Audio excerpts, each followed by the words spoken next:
حج کا پہلا مقصد ہے امتثال امر الہی، اللہ کے حکم کی تعمیل کرنا اور اپنے ذمے جو فریضہ ہے اس کو ادا کرنا، اور اس پر اس نے اجر بھی رکھا ہے۔ جس شخص نے حج کیا اور اس نے کوئی ایسا عمل نہ کیا جس سے منع کیا گیا ہے، رفث اور فسوق، تو وہ جب واپس پلٹتا ہے تو ایسے ہوتا ہے جیسے ابھی ماں کے پیٹ سے جنم لیا ہو۔ اس کے سارے گناہ معاف کر دیے جاتے ہیں، اسے مستجاب الدعوات بنا دیا جاتا ہے۔ گھر پہنچنے سے پہلے حاجی جس کے لیے دعا کرے اللہ اس کی دعائیں اس کے حق میں بھی قبول فرماتا ہے۔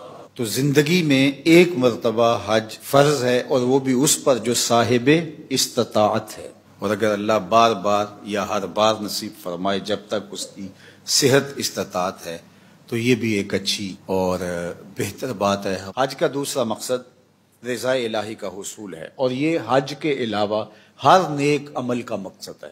جو بھی ہم عمل کرتے ہیں اس کا مقصد اللہ کی رضا جوئی ہے۔ اگر اس کا مقصود تسکین نفس ہے، اس کا مقصود لوگوں پر اپنا تفوق ثابت کرنا ہے، حاجی کہلانے کے لیے حج کیا، یا کوئی اور مقصد تھا، تو پھر وہ حج نہیں ہوگا۔ ریا سارے عمل کو باطل کر دیتی ہے۔ اللہ کے محبوب علیہ السلام نے کسی عمل کو شرک نہیں کہا سوائے ریا سے، ریا کو شرک اصغر کہا گیا۔ تو حج کے سفر میں باقی اعمال خیر میں اپنے آپ کو ریا سے بچانا چاہیے، چونکہ اللہ قیامت کے دن جو ریاکار ہوگا اس سے کہے گا کہ جن کے لیے تو عمل کیے تھے، جن کے دکھلاوے کے لیے کیے تھے، ان کی جزا ان سے لے۔ تو آقا کریم نے فرمایا اللہ صرف اسی عمل کو قبول کرتا ہے جو اسی کے لیے کیا جائے۔ اس حدیث کو اگر ہم اپنی زندگی میں اپنے ساتھ جوڑے رکھیں تو ہمارے عمل سے، رویوں سے، طرز زندگی سے ریا ختم ہو جائے گی۔ حج کا مقصد اپنے گناہوں سے معافی ہے۔ اللہ کے حضور حاجی اپنے جرم لے کے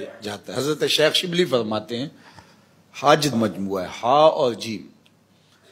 فرماتے ہیں ہا کا مطلب ہے حلم اور جیم کا مطلب ہے جرم۔ تو گویا حاجی بارگاہ ایزدی میں جا کے عرض گزار ہوتا ہے مالک تیرے حلم کی مثال نہیں اور میرے جرموں جیسے جرم کسی کے نہیں۔ تو حلیم کی بارگاہ میں ایک مجرم اپنے جرم لے کے آیا ہے تو وہ اللہ کی چوکھٹ پہ اپنے گناہوں کو رکھ دے۔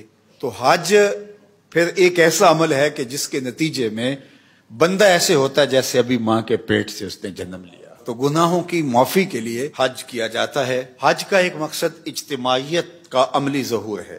مسلمانوں کو اللہ تعالیٰ نے ایک اجتماعی زندگی عطا کی ہے، ایک معاشرت ہے، اسلامی معاشرت، جس میں ہم محلے کی سطح پر 5 وقت مسجد میں جمع ہوتے ہیں، پھر علاقے کی سطح پر جمعۃ المبارک کے موقع پر 8 دن کے بعد ہم جمع ہوتے ہیں، پھر ہم شہر کی سطح پر سال میں 2 مرتبہ عیدین کے موقع پہ جمع ہوتے ہیں۔ یہ ہمارا اس سے بڑے سائز کا اجتماع ہے۔ اور پھر عالمی سطح پہ ہم پوری دنیا سے میدان عرفات میں، منی میں، مزدلفہ میں، حرم میں حج کے موقع پہ جمع ہوتے ہیں۔ تو یہ مسلمانوں کا عالمی اجتماعی نظم ہے، اور مسلمانوں کی شان و شوکت کا ظہور ہوتا ہے۔ اور اس میں اس کے ساتھ جڑا ہوا معاملہ جو خطبہ حج ہے، پوری دنیا سے نمائندہ اجتماع ایک جمع ہے، اور امام حج نے ان کو خطبہ دینا ہے۔ تو کیا وہ خطبہ رسمی ہوگا؟ مسلمانوں کا 200 ممالک سے نمائندہ اجتماع یہاں سامنے ہے، اور امام حج کی ذمہ داری یہ ہے کہ وہ رسمی کاغذ سے لفظ پڑھ کے چلا جائے گا؟ نہیں، امام حج کی ذمہ داریوں میں شامل ہے کہ وہ پورے سال کا لاحہ عمل امت مسلمہ کو دے۔ یہ ہے حج کا مقصد، تاکہ امت ایک ہوم ورک لے کے جائے۔ حکمران بھی وہاں موجود ہیں، عوام بھی وہاں موجود ہیں، علماء بھی موجود ہیں، سرمایہ دار بھی موجود ہیں، مخیر بھی ہیں، غریب بھی ہیں، مجاہدین بھی ہیں، سب وہاں موجود ہوں گے۔ تو امام حج کا خطبہ اس سال کس موضوع پہ ہونا چاہیے کہ ہم نے فلسطین کے ان مجبوروں کو کیسے آزاد کروانا ہے۔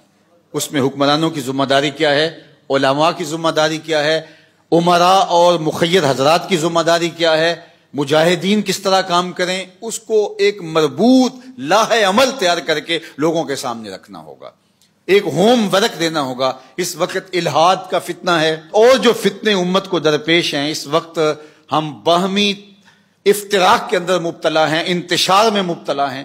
تو ایک مربوط لاحہ عمل دیا جائے جس میں بتایا جائے کہ ہم نے پورا سال یہ نمائندے پوری دنیا سے جو آئے ہیں یہ جا کے اس بات پہ کام کریں گے، اس موضوع پہ جا کے ورک کریں گے، تو یہ لاحہ عمل ہوگا۔ حج کے مقاصد میں سے ایک حج کا مقصد مساوات کا عملی ظہور ہے۔ یہ جو فلسفہ اسلام نے دیا ہے کہ تم میں سے کوئی اس بنیاد پر کسی سے کمتر نہیں ہے کہ اس کا رنگ سانولا ہے یا کالا ہے، کوئی اس بنیاد پر کسی سے کمتر نہیں ہے کہ اس کے پاس پیسے تھوڑے ہیں، یا کوئی برتر اس لیے نہیں ہے کہ اس کے پاس دولت کے انبار ہیں، بلکہ بنیاد کیا ہے؟ تقوی بنیاد ہے۔ بات لمبی ہو رہی ہے۔ عالمی رابطوں کا ذریعہ ہے حج۔ دنیا بھر کے علماء صلحاء وہاں جمع ہوتے ہیں، کاش کہ اس طرح کا کھلا انتظام